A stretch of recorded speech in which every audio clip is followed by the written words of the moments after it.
Justice Mortha Koome as Chief Justice and President of the Supreme Court because of refusing to be compromised. And he shared this with you? He shared with me, and many times he even quoted me that a daughter from the mountain is being problematic and accused me of being unable to manage Mortha Koome to do things the way the president wants. And I told him it's not possible. I had many discussions with Mortha Koome, and she's a stricter to the rule of law and constitutionalism. She's a very respectable judge, very qualified, and she got that job through merit. And I was against it. And I think the matter was put on hold until I was hounded out of office.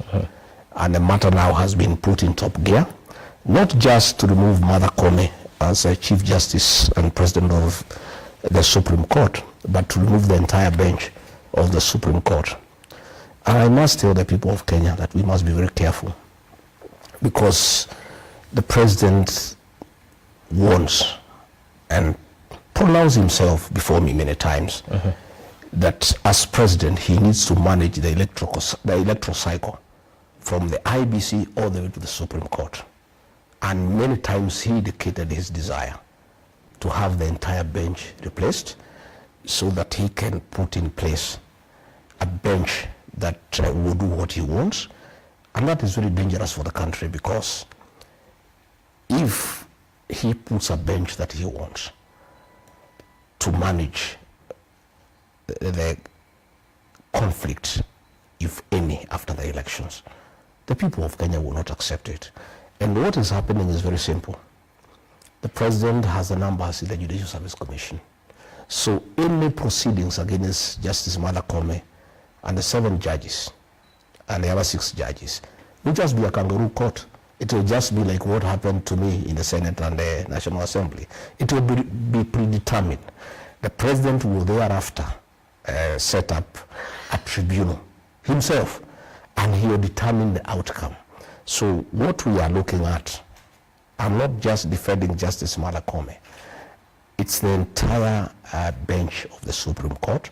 These are judges of impeccable credentials.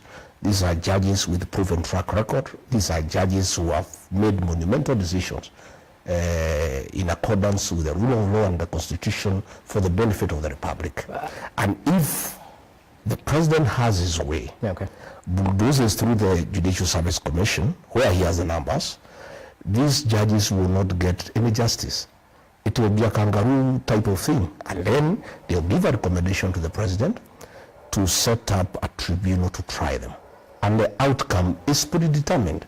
So I need to ask the international community to keep a very close eye on this country, because if the president succeeds in putting his bench at the Supreme Court, he will have completed the state capture. Already as we speak, he has captured Parliament, both Senate and the National Assembly. He has captured the opposition. The only remaining line of defense for the people of Kenya is the judiciary. So if he succeeds as he has planned, it means that the president has really captured the entire country, all the arms of government, and he'll do whatever he wants. And that level of impunity is dangerous for our democracy, our constitutionalism, and the rule of law. And we must speak out, and it should not be allowed to happen. Okay, allow me to interject, because not too long ago, and some people may call you bluff for this, you were critical of the judiciary, which you so speak highly of currently, questioning its independence, whether there are overtures from the executive and whatnot. So why should Kenyans believe that this is I've never had a blanket condemnation of the judiciary. I have spoken about individual cases, which is normal, and that is why when the Constitution allows appeals mechanism, so that if you are dissatisfied with a decision by the High Court, you can go to the Court of Appeal. If you are dissatisfied, you can go to the Supreme Court, because judges are human beings. They cannot be perfect 100%. But you cannot remove the entire bench of the Supreme Court. And you see what will happen is that the president will manage the appointment of the new judges through the JJC, because they are the ones who will interview and recommend for appointment. So what will happen is that if this is allowed to happen, one, is very dangerous for the country. Okay. You cannot have a vacuum where there is no Supreme Court, where an entire bench has been sent home as we process the tribunal mechanism.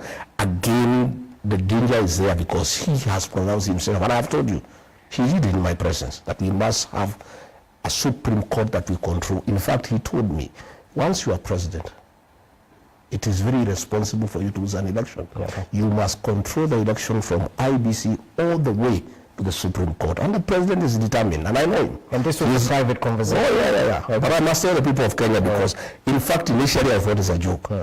I never imagined that any president anywhere in the world would ever want to disband an entire bench of the Supreme Court. I mean, it would cause, one, a vacuum that is unacceptable, a constitutional crisis that a country can stay without a Supreme Court for a certain time. Okay. And it's a very dangerous thing, and we must not allow it to happen. Then tell me this, Bwana Rigiji, if I can call you that.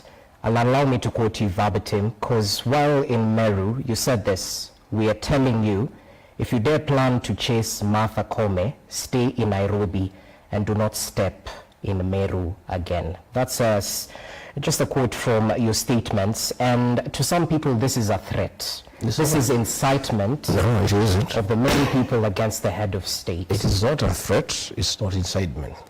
It's just a statement of fact. Many times I have offered free advice to the president. And when I was in office, I told him not to touch the mountain. I told him not to interfere with the mountain politics. I told him not to attempt to divide Mount Kenya East and West. He disregarded me, called me primitive, called me retrogressive, called me tribal, called me all manner of names. Today, it has come to pass, he has lost the mountain completely. He is traveling on the tails of Honorable Raila Odinga to sustain his government, to keep it in power. All I was doing when I was in Meru, I was not in any way threatening the president. I was just telling him a statement of fact. 90% of the people of Meru are through with him. The remaining 10%, if he goes ahead to remove Mortha Koome as Chief Justice and President of the Supreme Court, he will lose the other 10%. So I was telling him, there is no need for you to come to Meru anymore, because people, they will not be hostile, they'll be cold and indifferent. So what happens if other leaders actually tell you, regarding Gachagua, you can't step in our region? I'm not saying I just gave him advice. I said, I did not even say he shouldn't. I said, if you remove Mortha Koome. You know, I'm not saying he has not removed her. I said, Mr. President, you are planning with your deputy, the Mr. Yesa, because they are working together. And Mr. Yesa has been given the responsibility to make sure Mortha Koome is out of the job. And in fact, the meeting that was held, and I've come to get the content, is that the president argues that Mount Kenya East cannot have the presidency and the head of judiciary at the same time. Because Mr. Yesa is in the presidency and Mortha Koome is in the judiciary, the president has told Mr. Yesa, if Mortha Koome is not removed so that we can take this seat to another region, you will have to go yourself. So you must make sure that Mortha Koome is out. In fact, that is a responsibility has been given. All these things that are going on, the petitions, the JSC, it is Mr. Yesa who is coordinating to save his job, because the president is clear that you cannot have the presidency in Mount Kenya East and also have the president of the Supreme Court and the Chief Justice in the same area. And all I was saying, I am not threatening the president. I cannot threaten. I just told him the truth. I'm a truthful man. I was in Meru. Mr. President, you have hatched a scheme with your deputy to remove Mortha Koome as Chief Justice. If you succeed, and he can succeed because he was able to remove a deputy president who is elected by 7.2 million Kenyans. So the one for Chief Justice is even much easier. Once you do that, your relationship with the people of Meru is irreparably damaged. And there is no need for you even to come to Meru because you get a very hostile reception. As we speak, the situation in that Mount Kenya East is already very bad for him. The other day he sent messages of condolence to a funeral in Embu. And the people said, we want to hear nothing about it. He has not been to Meru. Meru is worse than Embu for him. If he succeeds now in removing Mortha Koome, the people of Meru will even be more wild. They will be more hostile. And I was saying, Mr. President, because you don't listen. Okay. I tried to advise you, you did not listen to me. Now you are struggling. You are begging Raila Odinga to save you, to hold your government together. You are going home unless Raila holds your hand. And even if he does, I don't think he'll help you. If you go ahead with this scheme with your Mr. Yesa and succeed in removing Mortha Koome, if you dare come to Meru, okay, you will have a reception that is very cold, that is very indifferent, and it's not good.